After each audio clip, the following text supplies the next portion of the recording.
Are you really listening to this podcast all by yourself? Hit that subscribe button. Share it with the homies. Watch the Climate Podcast all together. Tap that button. Let's get right into it. Let's do the clap together. 1, 2, 3, clap. Hello and welcome everyone to another episode of the Climate Podcast. Today we have on our esteemed guest, Qasim Coffee. Welcome to the podcast. What's up, buddy? How y'all doing? Good. I'm doing. I almost died from all my work this week. Can I say? Oh my God. Little known fact about Qasim. I guess this is where we're going to reveal our secret to the world, Qasim. Qasim is going to be one of my 2 roommates next year. Woo, woo. I guess so. That is the plan. That's out of the bag. Certainly the plan. I'm officially off the market, ladies. All right. Whoa. Whoa, okay. Yeah, let's get it moving. Yeah. All right, Qasim. Tell us your craziest smack talk story that you know, that you've heard of, you've done, witnessed. My favorite one has to be, I think Reggie Miller was on Jimmy Kimmel one night, and he was talking about Mikel, obviously. And it was his rookie year, preseason. Reggie was feeling himself. He had 10 points in the first half. He thought he was balling. His bench was like, hey, just talk some smack to Mikel. Like, yeah, just go after him. Because Mikel had 4 points. It was like, whatever. So Reggie was like, hey, you ain't shit. You ain't this, you that. I'm the new kid in town. Again, he's a rookie. He's doing whatever. In the second half, Mikel outscores him 40-2. 40 points to 2 points. In the preseason. In the second half of a preseason game. Bro. And Mikel just walks up and he's like, hey, bro, be careful. Ain't never talk shit to Black Jesus. Yeah, Black Jesus. I remember that interview with Jimmy. Dude, that reminds me, there's this guy on TikTok. He makes up this mythical character called Don Shampoo, right? And he basically makes him immortalized. Like when he talks about Don Shampoo, it's like when players talk about Michael Jordan, right? He goes, yeah, back in the day when I used to play against Don Shampoo, I used to talk smack to him, and you know what he did? He shot my mother in the audience, and man, he scored over me. And you know what? Even though he killed my mother, he taught me a valuable lesson. I just had to laugh it off, man. And that was just Don. I'm like, bro. Oh my God. Well, yeah, that reminds me of like all the Michael Jordan stories. Yeah, that's legit. Like Jesus, man. He was a problem. Okay. Qasim, who is the best player you've ever played against? If you don't have a story for that, maybe best player you've ever witnessed in person, anything. I think witness in person, I think that's far more interesting than any of these white boy high school kids. So I think we went to a game with Bulls Pacers, and by far, it was PG. Even he was running around like schooling Jimmy buckets. Like I remember before I even sat down in my damn seat, PG threw like a tomahawk right down the middle of the lane, and I was like, oh, damn, he's here. And he was just athletic, long as hell. It was like no homo. Kind of, I guess so, but it was like athletic Kawhi in a sense. He was just long all over the place, just doing his thing. You see, Ibrahim, this is what I talk about Paul George being a what if, dude. Paul George's legs and the way he was explosive, like, yeah, Paul George still had some like top MVP finishes after his injury, but like I feel like he could have won a bunch of MVPs had he not gotten injured. You know, before I was thinking the exact opposite, because it's a broken leg. It's really not like a torn ligament where you have to relearn how to play. You have to be careful and things like that because the bone will grow back stronger, yada, yada, yada. But now I honestly believe you, and I think you're right, because I see how he is now versus how he was back then. Obviously, he was a lot younger, so a lot more athletic too. Now his game is just jump shooting, really. It's not above the rim like it used to be. So you have a point. More defense focused. What about you? How do you think he would have done, Qasim? Without the injury, I actually disagree. I don't think it was at a point where the Pacers were on their down. They were going down their slope. It was after their appearances with the Heat in the semifinals and the conference finals, and he couldn't get over that LeBron wall. It was him and Danny Granger, and Danny Granger was carrying his ass some of those games too. It wasn't like PG's show. at that point. He was still really young at that point, but I don't think his game was unique enough, whereas it's like a James Harden or a Russell Westbrook in terms of like just this explosiveness, this blatant thing that he does amazingly well. He was just like, a great wing. He wasn't like anything that superstar. He wasn't that guy. Yeah. Crazy story about that Pacers team is I forgot where he was, like who he was telling, but he was basically saying how before he left the Pacers, he hit up the front office and told them, yo, like there's a certain free agent. He wouldn't name the name, but everyone deduced that it was either, I think, Blake Griffin or Anthony Davis. It was one of the two. But he basically said he's down to come, sign him, let's go. Like, I'll take a pay cut, this and that. And the front office was like, no, like we don't want to spend the money, this and that. So then that's when he realized, like, okay, they don't really care about winning. They just want to, fill seats and make money. So at that point, that's when he realized, okay, I need to get my ass out of Indiana. I did hear about that. I'm sure there are a lot of organizations like that. They're only in it for like this short spurt of money. Yeah. Hopefully they draft some really cool kid who is good for a couple years and they just continue on that. Oh, 100%. I know this is a basketball podcast, but I'm mainly a football guy. Mhm. And the Cincinnati Bengals are historically a bum-ass Bum. franchise. Garbage. They kept Marvin Lewis in town for what, 15 years just Yeah. because he kind of won. Like, Yeah. and they play in Cincinnati. They don't have an indoor practice facility. They Wait, the only play Bengals are practice. still in the league? I guess so. They didn't get relegated to college football. Poor Joe Yeah, for Burrow real. almost died this past season. Dude, That's Joe crazy. Burrow got destroyed Oh, physically. What do you think that what's his name? DeMarcus Cousins counts as a what if player? Because he was like such a dominant center, Yes. and we never got to see what he did. I remember like you mentioned best player you've seen in person. Best player I've ever seen in person was DeMarcus Cousins on the Kings. Hmm. I've told this story before. We played we had Dwayne Wade on the Bulls. That was that year. DeMarcus Cousins comes into town, drops like 50, maybe 55 on us. We couldn't stop him the whole game, and he still ended up losing. Was this with Sacramento? Yeah. Yeah, he did that a lot. Like, it was like normal for him to get 50 balls. Yeah. That's insane.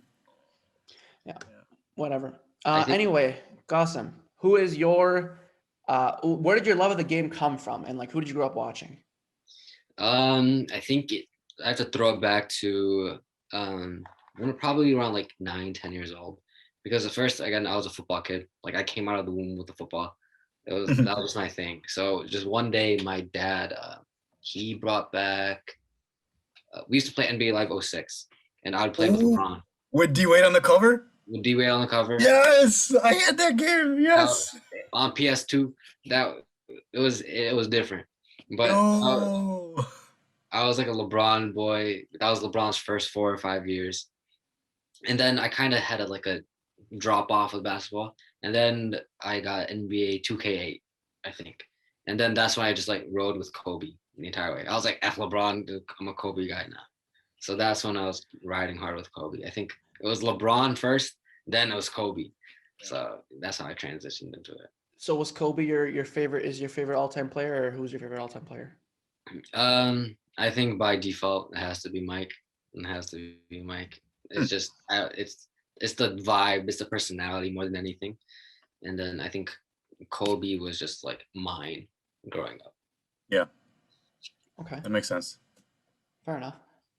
Okay, so upcoming this week, we've got a few All-Star games, a few All-Star events, and it was just announced that I think Anthony Davis isn't going to play, so they put in Mike Conley as an All-Star. Wow. They put in Mike Conley as an All-Star and not DeMar DeRozan. Do you think he deserved it? I will say this. As of a couple weeks ago, when he came back from his injury, he had like one of the highest plus minuses in the NBA, if not the highest by a mile. But the thing is, he's the third best option on the team, and he was injured for most of the first half. Do you think he deserves it, especially considering how high the Spurs are and like the talent drop off?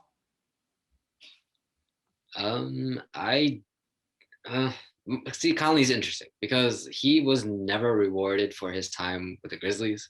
I know this is not like a All-Star is not like a reward based thing. This season is how you're doing now. But at the same time, those Grizzly teams were different, and at one point he was the highest paid player in NBA history. Yeah. But it wasn't like he ain't no bum. But I'm sorry, DeMar DeRozan has been in that damn game so many times. He's been riding the bench so many times. It's like, all right, fine. I'm chill with DeMar sitting one out. They're the 7th seed in the West right now. It's like, okay, all right, you're all right, whatever. That Memphis team was a problem. Zebo, Tony Allen, Mike Conley, But Zebo, dude, a friggin' Marc Gasol, like, and then exactly what you were thinking. I forgot who said it, but somebody was saying this, literally the same exact thing as Mike Conley deserves to be an All-Star. Maybe not because of this year, but because of all the years that they snubbed him, because he has been such a dog. But like these past couple years have been kind of rough for him because of injuries. So it's nice to see him get it. This year, maybe not doesn't deserve it, but using that logic, he still does. If that makes sense. Yeah. And a cool thing that I noticed the other day, and I want to bring up too, as I'm looking at the conference standings right now, is that the Suns are in 2nd place in the West. You have Jazz number 1, Suns number 2, and I think it's the Lakers number 3. Let me just list off. Well, let me have you guys guess. How many players on the Suns do you guys think are averaging 10 plus points or more? Like 5. yeah, I'm gonna say all 5 starters. You guys are both saying 5. Yeah. 5 or 6, yeah. Let me count them. Let me count them out for you. 1, 2, 3, 4, 5, 6, 7. 7 players. Wow.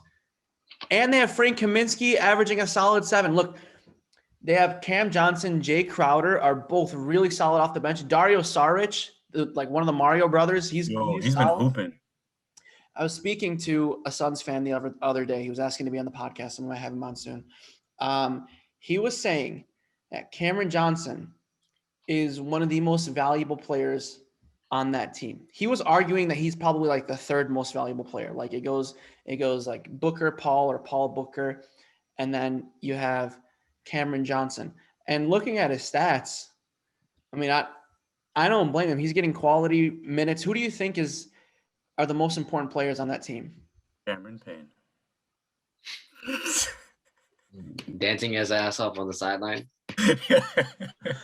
Oh my God. But I think it has to be CP3. There's no way it's anybody else. CP3, it starts with CP3, ends with CP3. That man brought a whole different type of mentality to that team. I think they kind of started it in the bubble. They went 8-0, 9-0, whatever it was in the bubble. And Monty Williams is a damn good coach for this young team. Mm-hmm. And yeah, I think, dude, Chris Paul, I don't know what it is. He is definitely one of the most underappreciated players in the NBA. He took that garbage ass Oklahoma City team last year. They had a 0.1, you saw that 0.1% chance of making it to the playoffs, projected like number 2 pick in the NBA draft. They ended up making the playoffs because of him. Anyway, this other player I wanted to mention, Mikel Bridges on the Suns. One of the craziest like bumps on his stat line. Last year, he was shooting 36% from the 3, which is still pretty good. This year, he's shooting 42% from the 3. Insane. That's ridiculous. So when you have a guy like Chris Paul and Devin Booker, all you need to do is kick it out to him, and he's going to hit that 3 that you need. Whatever. I just want to say, Chris Paul is maybe a hamstring away from going to the finals. Honestly, literally, that man. He would have, yeah. Dude, I mean, maybe they wouldn't have won it. Like that one's a toss-up, but with that Rockets team, yeah, they would have. Okay. That's a whole different discussion. I don't know about that. You don't think so? That's a whole different podcast on its own. Yeah. Yeah. It's a lucky break for the Warriors for sure.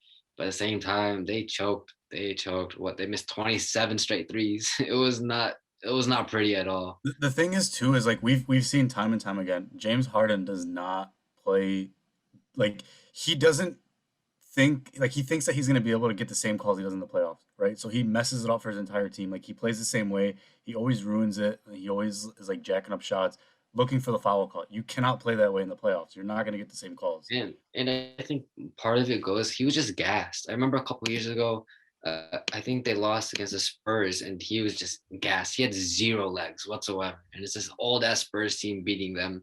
And it was just when he's dribbling, dribble, he's like that's putting miles on his body at the end of the Yeah. day. Like he's gonna wear out. He's not gonna be as effective getting to the hole, especially when they're clogging that up during the playoffs. Yeah, that's true. Well, who do you so like you said how he was one hamstring away, arguably one hamstring away from making it to the finals. Who do you think is the most underappreciated person in the league? Because as of the past 2 weeks, every time like the All-Star voting comes out, the question always arises, oh, this person is so severely disrespected. He's the most underrated player in the league, always at this time. And there are 4 names that have been coming out that are usually every single year. The one name we see every year is Damian Lillard, because he wasn't a starter, and Devin Booker. Those are 2 names we see every year. And Devin Booker barely squeezed his way in this year. And then Chris Paul is always one of them. And the new name this year is DeMar DeRozan. DeMar DeRozan has brought this team to one of the top spots in the West. They're 7th in the West, which is really hard if you look at that team and the breakdown. I think is ridiculous. And ever since he left Toronto, people have just like they've forgotten he existed. They thought he was just garbage. Like, no, he's always been solid. Do you guys like who do you think is the most underappreciated player? Go ahead, Qasim. All right, I was gonna wait for you, but so I think it has to be Dame time. I'm sorry, it's DeMar. I get it, fine, but when it comes down to it, that West they could so easily be the 12th seed right now. Okay, Like it's so tight up in there that it's really like okay, whatever. Like from 4 to 12, we're gonna see a big shakeup by the end of the year. Like the Warriors are 9 right now. I don't think they're gonna finish as 9 right now. There's a 1 game difference between them, so I don't know. I think Dame has been proving that he's on a different level than all these other like underappreciated stars. He belongs in top 10 players of this league. what about I'd you? have Dave? to agree. I'd have to agree. Dame time is always in that conversation of being snubbed for the playoffs or for the All Star team. But I do want to mention the reason why there are so many snub spots is I think there's only a 12-man roster per team, right? That's the first thing. Yeah, yeah, Second thing, like, because I mean, if you think about it, nobody wants to just sit on the bench for an All Star game. They want to play, so that makes sense picking 12 people. But the other thing too is the level of competition is insane in the NBA. Like, there are so many good players, so obviously you're gonna have a couple guys that are just gonna like not get picked. And the last thing I want to mention is the fan voting. The fan voting needs to be messes up a abolished. lot of things, and it doesn't need to be abolished, but it can't be like taken into consideration completely, like how they're doing now. Like you have guys like I think last year like Taco Fall and Alex Caruso and like the fan favorites were highest in All-Star voting or in the top, tier. It doesn't make any sense. Like obviously these guys aren't taking it serious, so One time that's another thing. it was what's his name, the guy who injured Kawhi. Pachulia, Zaza Yeah, Pachulia. Zaza Pachulia. Okay, then quick question then. Steph Curry or Dame? Steph, no question. I'm sorry. I am so sorry. It's not even close. I'm sorry. What about you, Abe? I'm taking Dame. Steph is statistically not clutch at all. Huh? That's a hot take if I've ever heard Qasim, it. do not apologize for spitting facts. Statistically speaking, Steph Curry is not clutch. So, statistically speaking, not- Steph Curry is a baller shot caller. Statistically speaking, Steph Curry is probably like what, a top 3 point guard of all time. Listen. I'm not saying he's trash or whatever. Steph Curry is literally a once in a generation player. Changed the game, like players like AI, Jordan, Magic, right? I'm Hall of Famer, all that stuff. But I am taking Damian Lillard. Okay, but one thing that people fail to realize about this clutch thing is if you constantly find yourself on a team that is always in a clutch position, how good are you? If every single game you're coming down to is within 5 points, Steph Curry is known for blowing teams out. Has Damian Lillard ever had a year like Steph Curry 2015? You also need to remember the team that Steph Curry has. That's not fair. In 2015?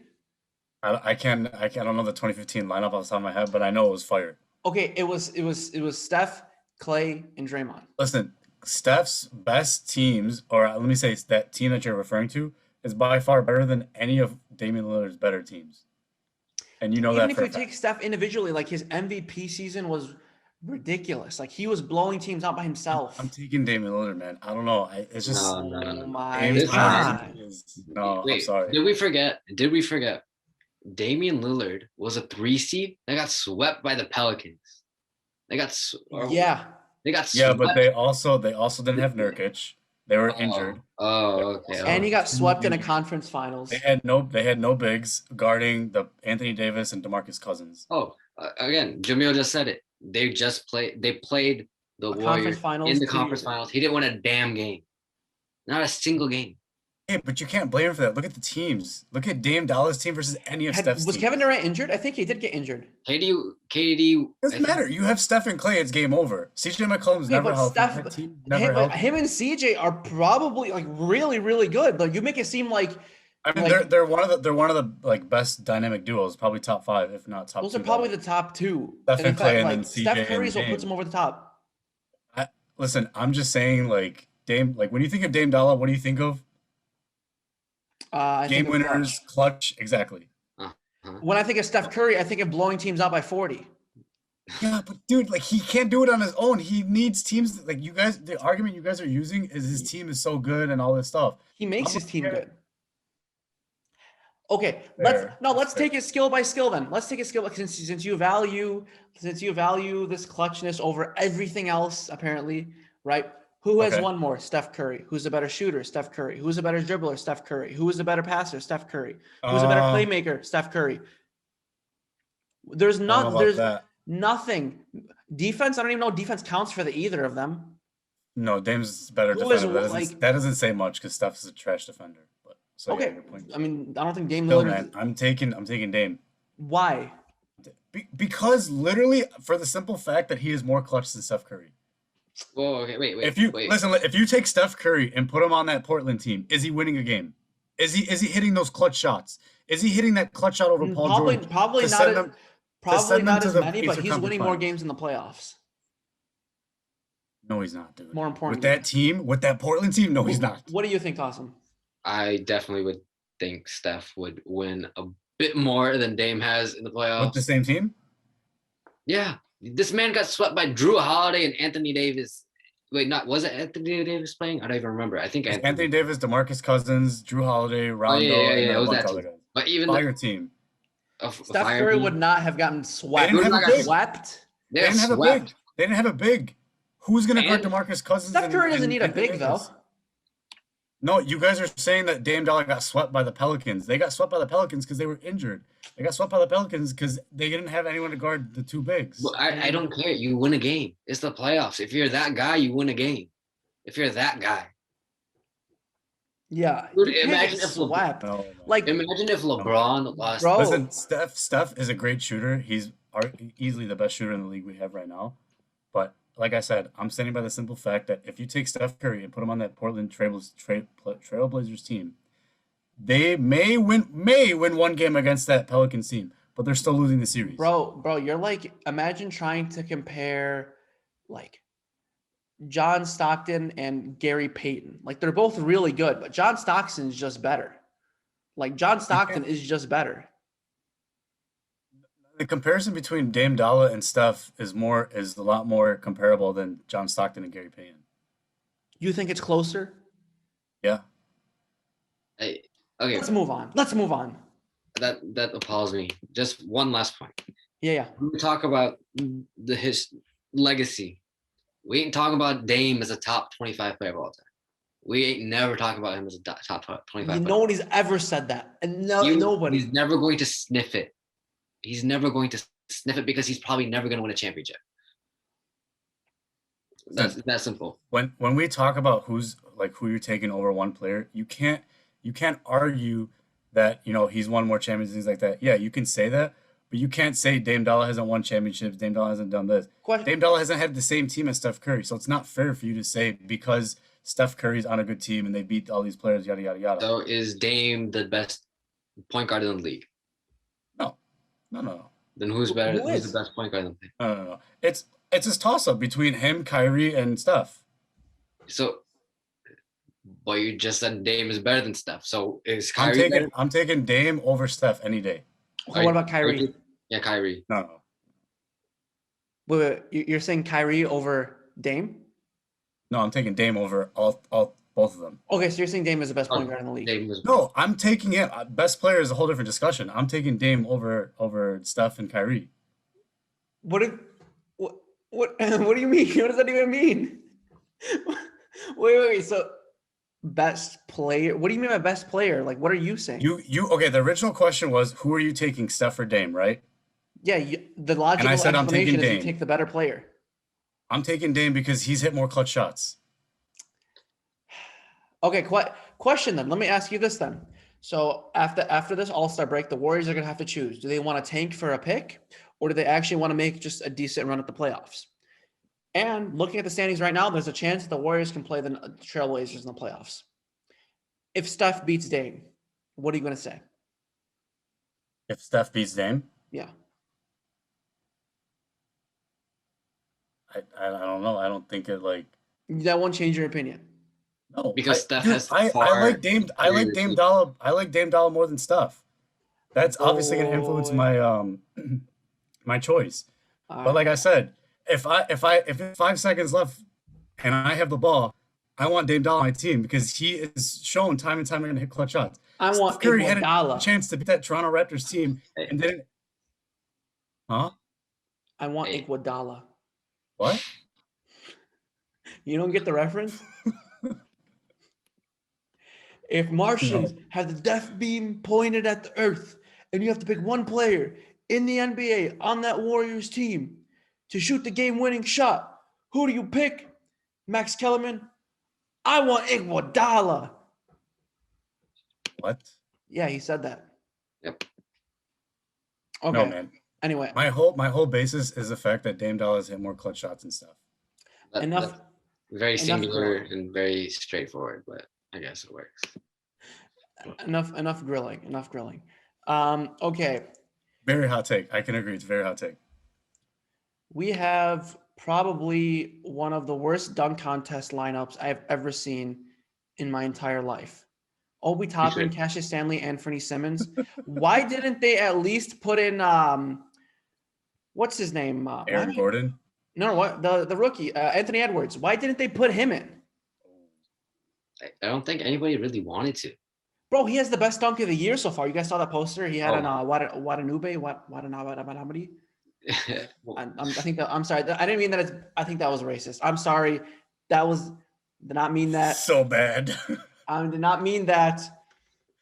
I think Qasim's right. They asked a bunch of people and they were probably like, hell no, I don't want to participate in this. Yeah, because it's during halftime of the All-Star game. It's just such a weird thing, and half these guys don't even want to go down to Atlanta right now.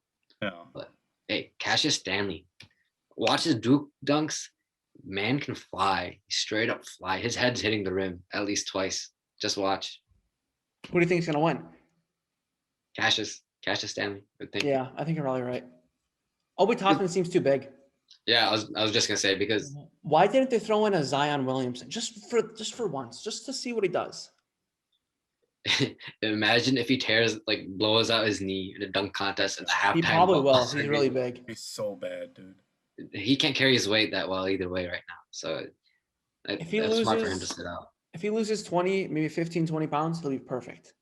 Put him at like LeBron's weight, then he's perfect. I mean, that's what Karl Malone was saying too. He needs to lose some weight. Karl Malone needs to stop talking to children. All right. Why is Karl Malone allowed to have an opinion now? Yeah. The only thing Karl Malone won was a case. Yeah. The only thing he won was a case. Like. Anywho, 3-point contest. Who do we have this year? Oh yeah, dude, this one's stacked, bro. Booker, Curry, Levine, Jaylen Brown, Tatum, and Donovan Mitchell, bro. Wait, can I just mention one thing? I'm very happy to see that Donovan Mitchell has expanded his game and he's a 3-point shooter now. Coming into the league, he could not shoot for shit. Oh no. So shout out to him for actually putting in the work, man, and it's showing. So that I noticed and I was like, damn. So his 3-point percentage. I think Booker is being replaced by Conley actually. Booker doesn't want to do it? No, he because he got Booker replaced Anthony Davis, and Conley replaced Booker because Booker got hurt. Yeah. So Conley's replacing him in the 3-point again. 3.2. Oh, is he? Yeah. Oh. I didn't know that. That's crazy. I don't think Conley's gonna get more than 8. Interesting. I mean, You said more than 8? I mean, it's Mike Conley. What can we really no, expect? Mike Conley's just like a natural baller. Like he's that street nice hooper. He's gonna guy. hit the shots. I mean, He's gonna lose for sure. He's a nice guy. he's a nice guy. I'm happy he's there. You know, it would be nice seeing Mike Conley jogging around, but it's Mike Conley. Watch him just blow everyone out of the water, and we're all just like, oh. Exactly. He's just Mike Conley. That's what he's always been. He's just Mike Conley. That's why I think DeMar DeRozan should have made it. He's just better. Like Mike Conley is like a really, really good role player. Like his third position on a team, not role player, but like his Okay, I was about to say. role player is a bad choice of words. Right? Role player is a bad choice of words. But him being that really good third option on a team was what he was made for. He was not made to be that number one guy ever. Very few are, and we expect way too much out of all these guys, really. Yeah. Who do you think is going to win the 3-point contest? I think default is just Steph. I think that's a safe pick, but I think Zach LaVine. That's what I'm saying. I think he's been feeling himself lately. I think LaVine. As his first All-Star, he's gonna want to prove something. Everybody else has kind of been there, done that. So I think Zach. You know how sick that'd be if he won? Because he won two dunk contests, right? Or just won one? Yeah, he won 2. So he wins 2, and then he wins a 3-point shootout. I don't know. Maybe he might win that All-Star MVP. I'm just saying, take all the hardware. He was in the skills challenge last year. Did he win the skills challenge? No, that was the bonus, bro. But was he in the skills challenge?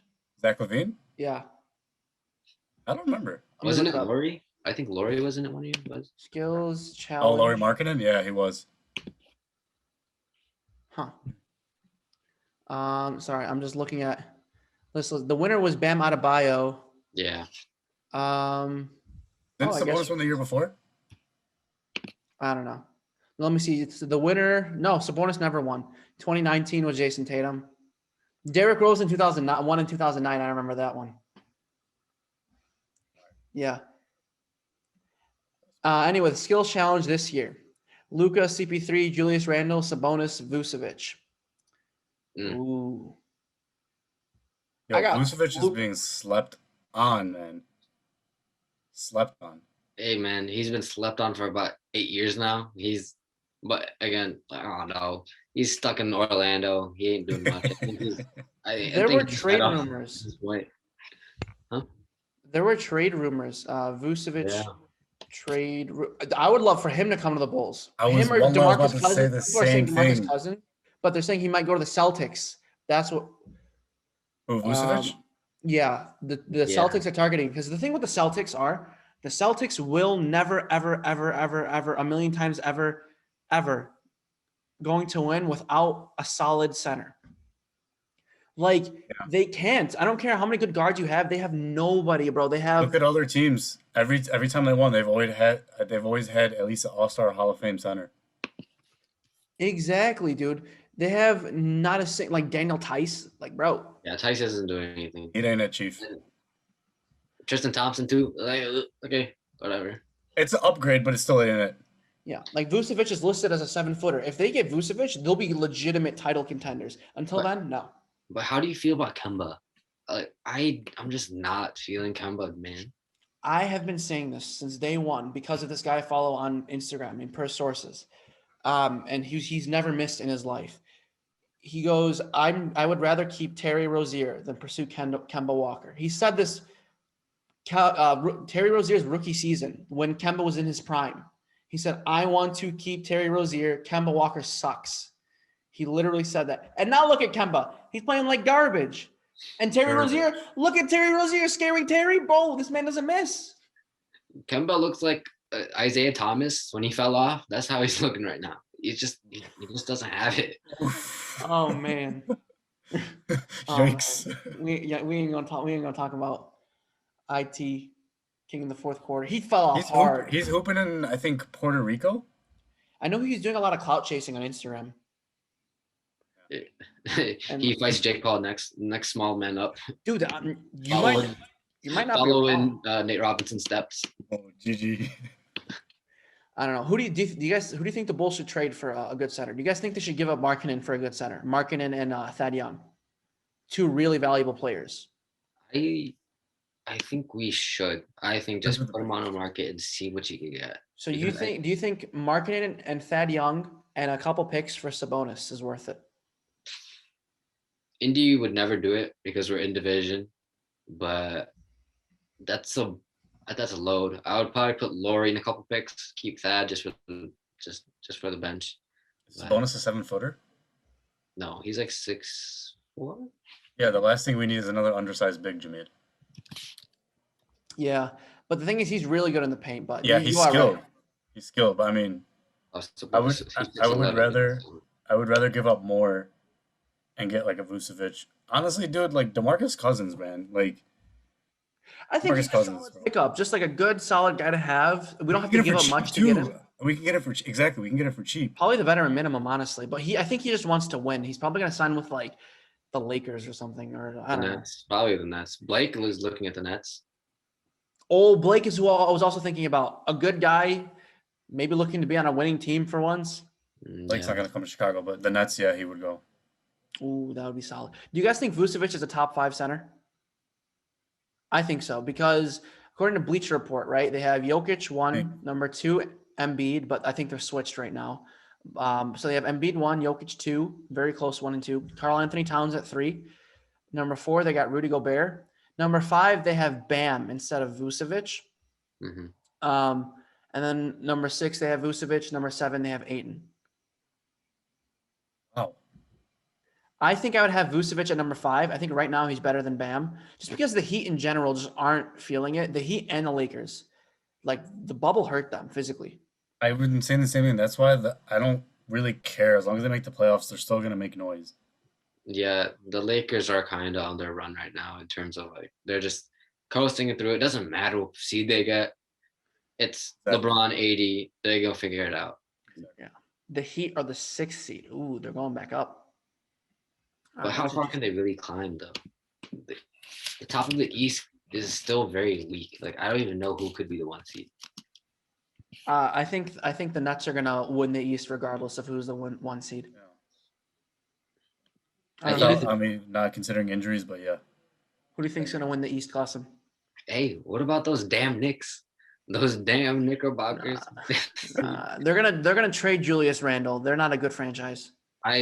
Julius Randle is the most painful player to watch. He plays like he's back in 2007, and they still somehow winning games. It's a very tough watch. He was playing against the Bulls. This man wasn't missing. It was crazy. Yeah, I mean, that's everyone against the Bulls, but yeah. No. Only centers. Only like 7-footers against the Bulls. Like any good big man against the Bulls is going to be scoring 70 against us. But like Julius Randle was dribbling like he was like a role player, but just hitting every shot. It was ridiculous. Like I couldn't believe it. It's like the old guy at the Y. It's like, how the hell does it work? But it does. Like that one guy in Michigan. Oh Lord, yeah. Don't even start about. We destroyed Michigan. Speaking of Michigan, I was thinking about my Illinois jersey. So, of course, still wearing the Iowa Suwon jersey. I'm going to look to buy a Kofi Coburn jersey as well. Ibrahim, hit me up if you want me to copy one as well. Let's show off our jerseys. What are you wearing, Qasim? A little bit late to the Steph combo, but I'm wearing a Steph jersey. I got it back in 8th grade, right before he won his MVP. And obviously at school, being the Indian kid, I was like, oh, Kadi. I have not worn it since. I literally did not wear it at all during high school. This is the first time I pulled it out in literally so long. This man said, oh, Kadi. That's funny. Literally, I got freaking bullied on the bus, dude. I was like, hell no, I ain't dealing with this. Bro, I used to get called a terrorist on the bus. They used to like, talk about me like dropping bombs and shit. I'm like, bro, relax. I got the Kawhi. Man who single-handedly fisted the entire league and then dipped out. Bro, I was known as the terrorist in a school of all Muslims. Oh, I forgot you. Hell yeah, that's fire, bro. UPSA represent. You'll be making moves, buddy. Yeah. No, that's actually pretty sad now that I think about it. But anywho, Trey Young, man, is salty, butthurt. Didn't make the All-Star game. Was that a pun intended because of his butt sticking up move? Oh, that wasn't, but that was actually. Hey. Was he snubbed, Qasim? Hell no. I'm sorry. Thank you. I agree. Trey, okay, Trey and Luke are the biggest crybabies I've ever seen in my life. Luka's getting up there. Wait, and Luka? And Luka, this man is pounding the scores table when nothing happens. He got fouled and he's still crying. It's like they called it, like, chill out. But More Trey, of a crybaby than LeBron? No, LeBron's number one. LeBron invented crying. He invented it. Nobody cried until he did. LeBron, different level. That man needs. There's a reason why he's in Space Jam 2. As far as acting, it's not for anything else. As far as acting, but Trey, I'm sorry. The Hawks have been so whatever for so long, and being compared to Luka, he has to win games. He has to make the playoffs, but he just ain't. And I can argue that the Mavs roster around Luka isn't that much better than the Hawks. Like, you got DeAndre Hunter, you got Cam. Dude, they got Kevin Huerter. Kevin Huerter, yeah. Later. Dude, he's like a dead eye. Like, he makes every single shot, dude. It's crazy. They got playoff Rondo. Just saying. Rajando. Okay. Next on the agenda, we got Ibrahim wants to tell us a story about Tim Donahue. Yeah. I actually forgot we were talking about that. So I don't know if you guys remember the NBA referee that went to prison, federal prison, for fixing games. So he was released, I don't know how long ago, but he was released, and he's been coming out with books, and he's been jumping on podcasts and talking about how it wasn't just him, it was all the refs. And also, he claims that the only thing that he did wrong was bet on the games, not fixing the games. He claims that he was betting on games that the NBA told him to fix. So in essence, your boss is telling you do this, that, and he just followed suit. And he said he went to prison for it because he, and then he also saying the only thing he regrets are betting on game. So what I wanted to ask is what is worse, betting on the games, knowing the outcome, or listening to the NBA and fixing those games? I think it has to be the NBA stance of it, like fixing it because the NBA told him to, or in whatever, swing the narrative in that sense. Because we all know gambling is inherently bad. We see Pete Rose, he's still getting shit on by the MLB Hall of Fame for all the things he's done. And I think Jordan did it. We all know he did. At the end of the day, we all know he did. But that's different though. Jordan would bet on himself winning.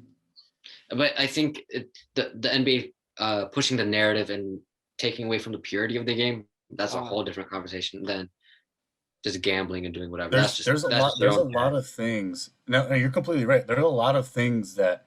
So I'm listening to this guy talk on several podcasts, and they have a whole series of just the entire the case from start to finish. And he would say that him and a bunch of his ref buddies would all put in $20 or whatever, and then they would say the first person to call a foul would get the money, or the first person to call a tech would get the money, or the last person to not call it, right? So if all three of us are betting, and I'm the person who doesn't call the foul, I get all the money. They would do stuff like that, and they would purposely throw games because the NBA. So, and then on top of that, they would have that betting on the side. So it's a lot going on. They were reffing the Western Conference Finals, right? Yes, 2001. That's what I wanted to talk about as well. The Sacramento Kings were 100% snubbed from potentially winning a championship. Chris Webber could have been an NBA champion easily. And he stands till this day saying that him and Rasheed Wallace, before he even came out, Tim Donahue and, got caught and all this stuff, they both said, this guy's a cheater. Look into him, investigate him, all this stuff. And they were all painted as crazy people who just were sore losers and stuff.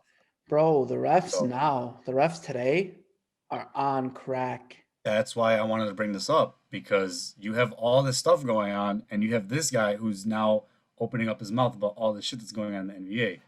It's insane. Montrezl crazy. Harrell just yesterday or the day before yelled and one, and he either got a tech or he got thrown out. I think he got a tech, and everyone at the scores table was like, "Yeah, you can't call a tech for that. Like you can't." It's still I don't get it.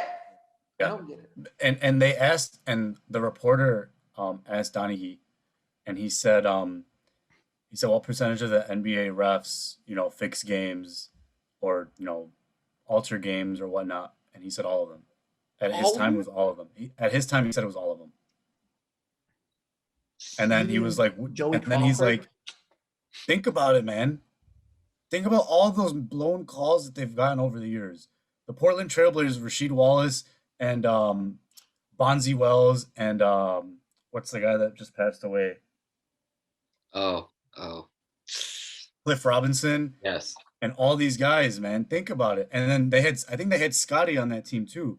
They were snubbed too in the West. So you have all these teams, man, that were snubbed because they just wanted the big market teams like LA or the Celtics or, insert name. Even the Phantom Fouls with the Dallas Mavericks and the Miami the first time they showed up. Yeah. It's Do you think a lot of crazy stuff, man? you think that these rigged refs have caused the big change into positionless basketball? And what I mean by that is, have they caused this transition of, okay, we have to protect the shooter at all costs. Anytime someone touches a shooter, we're calling a foul. And thus, Steph Curry was born. Do you It's think refs are to similar. blame for that? I mean, Qasim, I'm pretty sure you're gonna agree. It's similar to with the tuck rule with quarterbacks protecting the quarterbacks. You change the game. You can't play the game the same way. Right? Tom Brady is. I mean, that call was literally because of him. That rule was because of him. I think So it's in a football perspective, I think it goes beyond the tuck rule. I think fast forward 7 years later, 2008, after the Patriots 18-1 season, Brady blew out his knee in the first quarter against the Chiefs at home, and that's when like he got rolled up, and that's how you started protecting the quarterback, and that's like you call everything, you attack his knees, whatever. Everything is roughing the passer. We've seen it so many times in the NFL, and I think the refs have definitely enabled this movement of scoring in the NBA. And one, we see it with James Harden getting his calls in the paint, not even in the 3-point line, but when you see him in the 3-point line, you touch a guy, it's done. It's very enabling by the refs. But I think once Curry kind of started and everybody kind of got into it, then you saw the refs are into it too. Then it's just like, hey, And you we got gotta Trey do. Young sticking his butt out. if you watch James Harden when he goes to the paint, he does two things. He has his off arm push off, right? But at the same time, while he does that, he comes in closer to you and he cocks his head back like Derrick Rose used to do when he did layups. I So think it it's was him who explained it or some NBA analyst. So like what James Harden does is when he goes into the paint, he doesn't like stick his arm out. He puts his arm down, hooks it under, and then pulls back up. So that when he pulls back up, his arm is already hooked under the defender and it's an automatic foul. Every single time. Like he's amazing at it too. yeah, I don't know. that's yeah. But at Um the same time, but at no, the same time, I think it's just slowing the game down, makes it more monotonous, more. I get it, it's technique, it's whatever. But at the same time, it's just like, hey, you can't keep giving these damn calls, and these guys keep expecting it. And I get it, they're superstars, but at the end of the day, it's like, what are we really doing here? yeah, for real. They're trying to make the game more entertaining by it being high scoring, but we're looking at it as like, yo, this isn't really real basketball. Like this is a lot of like you're ruining the flow of the game, you're stopping the game. It's not fun to watch. NBA is thinking, oh, it's a high scoring game. It's gonna be fun. People are gonna want to watch it. People want to watch the 130 to 120 games. Like, nah, dude. Yeah. Last thing before we get into the final stretch. Did Steve Nash deserve his MVPs? I asked this on my Snapchat the other day, and I had some old head swipe up all like pissed. Like, look, never once did I say Steve Nash was not a good player. When I ask the question, does Steve Nash deserve his 2 MVPs? What question am I really asking? Is he good enough? What do you think, Ibrahim? When I say does Steve Nash deserve his 2 MVPs, what question am I really trying to get at? Why didn't the other guys get him, like Kobe and whoever else Yes. in the league? Yeah. Like, I get it. He was amazing. One of the best passers of all time, arguably 1 or 2 best passer of all time. He This was is tricky, 60 man. win teams, but never made it to a championship. It's tricky because you need to understand the definition of MVP now is not the same definition of MVP back then. I think back then, around that era, and even before, MVP was literally, like, for literal sense, the most valuable player for that team, right? Like, you take that guy off the team, they're not going to get 60 wins. I think that's what the definition was. And I'm not saying it's not the same thing for whoever else he beat, Kobe, Dirk, D Wade. I don't remember the rest of the guys at the time, but you get my point. I think that's also what it has to do is that the definition of MVP has changed over the years. So it's hard to have the same argument. What do you think, But- Qasim? Did he deserve him? I did slide up on that story, and I kind of gave my stance on that back Oh yeah, then. you're the one who explained about like how Kobe was in thin ice, right? Too. Yeah, because one, he won 2 MVPs. Obviously, I think he deserved 1. He won 1 Two. MVP. Did he? When Kobe won 1, Steve Nash won 2. Wait, Steve, out of Steve Nash curiosity, won 2. That's what I meant. Sorry. Yeah. real So quick, Steve Nash won 2. when he won those 2, what team was that? What was the first one? Was that the 7-second or less complete team with Joe Johnson, Amari Stoudemire, Sean Marion? It was the first one with the Joe Johnson team, and then I think it was 05-06. Okay. I think, did he go back to back? I'm not sure. But back to back, Yeah, he won 05 05, and then 06. yeah. Yeah. So So roughly I think- around the same team. yeah, same Yeah. team. Okay. 60 win teams. But I think he deserved 1. And I think the one I was talking to Jimmy about, I was like, 1, that was the time where Kobe's allegations came out, and that's when Kobe was kind of the bad guy. Shaq left, and Kobe's just this pissed off kid in LA, doesn't want to be there. He doesn't pass. He doesn't do this or that. KG already got his. Dirk was still kind of, he whatever. Like they were a relevant team, but it wasn't like he wasn't Dirk yet. Exactly. He kind of hit that 06, 07. And then KG, I said KG already got his. Tim Duncan, Spurs were already a thing. So we needed a new team in the NBA. Little did we know the Heat were coming up. So it was, but in the West, it was the Suns. The Suns were balling out, dude. And I think that you just give it to the best player on the best team at that point. The same thing happened to Derrick Rose. I'm sorry, as a Chicagoan, it hurts me to say, but Derrick Rose did not deserve that MVP. He did not deserve that MVP. Look, I love Derrick Rose, and I will always What? try to say, like, look at this dude. Wait. I'm confused. What do you mean he didn't deserve it? Derrick Rose is my favorite player of all time. But if we're I wanna gonna hear what sit you guys here mean. and if we're gonna sit here and act like LeBron was not better and more valuable to that team, I will The always love Derrick Cavaliers Rose team? and use it to my advantage to say that Derrick Rose is one of the greatest of all time because he was the youngest MVP. I will always say that. But if we really look at whether or not he deserved it, people till this day still say LeBron was snubbed, especially that year. That was arguably LeBron's best year as a player. LeBron was on a different stratosphere that first year in Miami, man. It Did was they have the best record and weren't they first place? I'm not saying this as in like trying to like prove my point. I'm just curious. Like, did they have the best record and didn't they were the top seed when he won MVP? yeah, I'm pretty sure they did. I don't. It was They were, it was a 4-game difference between the Bulls and the Heat. but Also, the Bulls did have the best bench in the league. Best bench, we had Depoy, we had the best coach, and we had the best player. And we had the best record. And yet LeBron was at his best that year. He single-handed, I don't know. I always go back and forth on whether or not he deserves it. I think if I'm 100% honest with myself. that Derrick Rose year was, it was just a good story. It was a Chicago kid. He came up from nothing. He playing with the Bulls, wearing number 1. There was a lot of Jordan stuff. It was like, it felt good. And was he damn good? He was damn good. But at the end of the day, LeBron was that guy. he would have won what?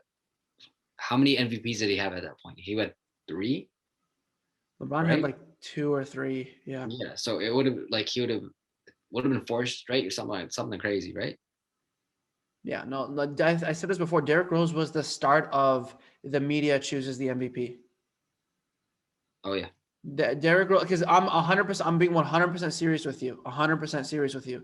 You put LeBron and Derrick Rose in the 90s, like Michael Jordan. Michael Jordan doesn't have 5 MVPs if he's right here, right now. Like he has probably 4, maybe not 5. Like literally just be like one mark. Wait, say that again. You put Michael Jordan in this social media age, he doesn't get 5 MVPs. He gets like 4. You put Derrick Rose and LeBron James back then, LeBron wins more. LeBron wins that over Derrick Rose. LeBron would win every year. Do you understand what I'm saying, Ibrahim? I'm not saying like Jordan didn't deserve him. I'm saying the voting was different. They didn't like Okay. Jordan was always the best. I was about to bake you and just go in, but like I understand what you're saying. Yeah, no. I'm not saying I understand like what you're saying. he's. It's just the media. We get bored with everything so quick. We need a new Yeah. guy. We need a new guy. I That's don't necessarily agree with it, but I do know what you guys are saying, and I think there's some validity to it. yeah. It's one of the Giannis- reasons Giannis beat LeBron. I was literally about to say the same thing. So I can see where you guys are coming from because of that. Yeah. If we were being 100% honest with ourselves, like I was Michael about to start Jordan would have a baking couple you more. guys. One quick start bench cut before we go into the draft. One quick one. Penny Hardaway, Tim Hardaway, Gary Payton. Start bench cut. Oh, Tim Hart. Okay. Yo, Tim Hardaway slept on, man. I'll start. It's kind of hard because Penny didn't have the career he wanted to. I'll take the glove at start, bench Penny, and I'll cut Tim Hardaway. I'm the exact same. Yeah. Exact same. Yeah, I'm the same way. Even though Tim Hardaway is so slept on, man, like I want to do it just to be that guy, but it doesn't make sense. Okay. Now let's do a draft of the most versatile players in NBA history. We'll do a snake draft. So we'll do Qasim, me, Ibrahim, and then back like the snake. Can we make a definition of versatile? If you pick a player, you got to be able to explain it. That's it. If you can explain why you think he's versatile, go ahead. Okay. All time guys, right? Not Yeah. current guys. Anybody. So Okay. Qasim, you get first pick. first pick. All time, the one guy you take positionless basketball has to be LeBron. It's LeBron. That's it. Self-explanatory. Yeah. I'm taking Magic Johnson. Gosh darn it, Billy. Tragic Bronson. I'm taking KD just because I feel like you play 1 through 4, maybe even 5. I'm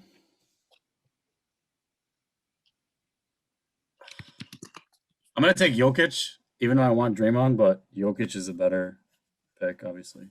Because Jokic can low-key, like even though he's not quick enough, he can low-key play point. I'm gonna take Draymond because Draymond also played point at his best. That's yeah.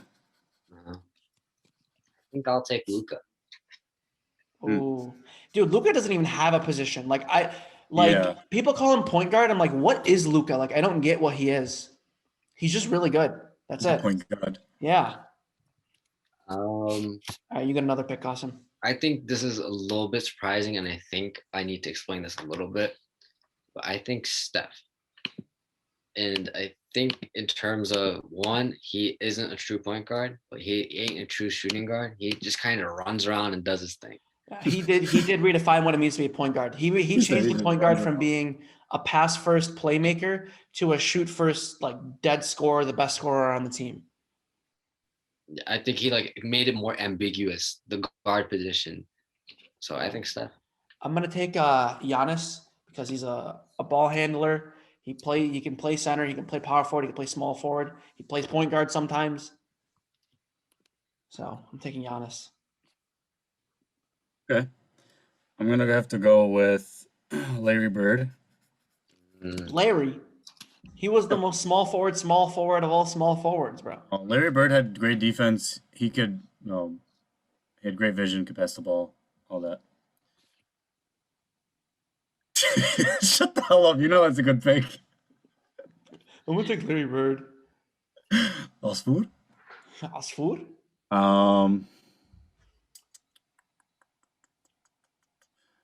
I want to go with. Oh man. It gets tough. It gets tough. Yeah, it's hard because like there's a lot of guys that are just good, but you can't really see them playing more than one or two positions. I think I'm only picking this because I think in the '90s and before he would be a generational player, Ben Simmons. I think Ben Simmons can play 1 through 4 easy, even without a jumper. Mhm. Oh, you said Ben Simmons, yeah. All right, is it my turn? Yeah.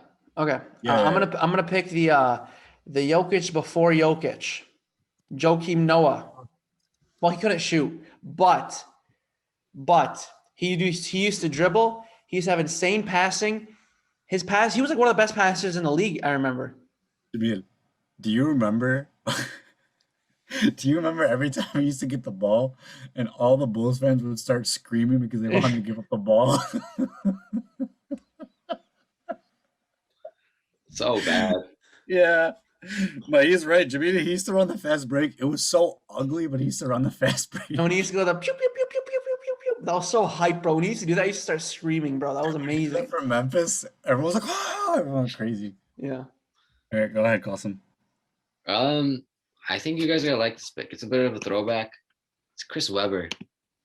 I think Ooh. we underrate that man's career or what it could have been because that man he was drafted in '93, first overall pick. He came in at the wrong ass time. If he came in 2003, 2004, like in that era where the power forwards were that dudes where you got Dirk, you got Tim, you got KG, like that man, he would have been. He's like Draymond on crack. Chris Webber. And then,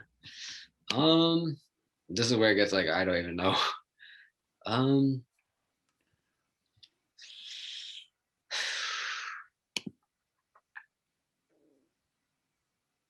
Tough. It is tough. Let's see. I'm trying to like look up some guys and Scotty. That's a Why good not one. Scotty? That's a good Yeah. one. That's a good one. I think Very slept on. My last one, I'm gonna put Devin Booker. Is he a shooting guard? Is he a point guard? No one will ever know, but he's a scorer. What's up? I don't know. All right, Ibrahim. I am going to go with Zach LaVine because he played point guard in high school. I mean, he still kind of brings up the ball for us, especially in clutch. I mean, when he played in Minnesota, he first came off the bench, and then when he started he started as a point guard over Mo Williams. I don't know if you guys remember. All right, what are the teams looking like? So Qasim has LeBron, Luka, Steph, C-Web, and Scotty. Kind of a small lineup, but you have LeBron and C-Web, so that's not bad, honestly. Jermaine, you got Magic, Tragic Bronson. You got Draymond, Giannis, Joakim, and Devin Booker. I got KD, Jokic, Larry Bird, Ben Simmons, and Zach LaVine. I think Qasim has the best team. I think the best scoring team. Scotty's my only defender. Nobody else can guard. I think my team has crazy defense, doesn't it? Your team has insane defense, but like you guys are also undersized. Like my team is like a mixture of like size and shooting. Jameed's team is more just like insane defense and passing. Yeah, insane defense and passing is all you need. He's gonna pick Qasim Tony has- Allen next. Qasim has like scoring and like no defense at all, besides man. like Scotty. Well, Besides Scotty. Yeah. that was a perfect end to today's podcast, Qasim. Anything you want to plug? Anything you want to say to the people? Anything you want to say? Blah blah blah blah. Just keep supporting this man. Keep showing up for him. Support these fools. Thank you. Hey, you know what? Yeah, I appreciate that. appreciate it. Thank you everyone for listening to the Comment Podcast. Subscribe. Good night. Subscribe.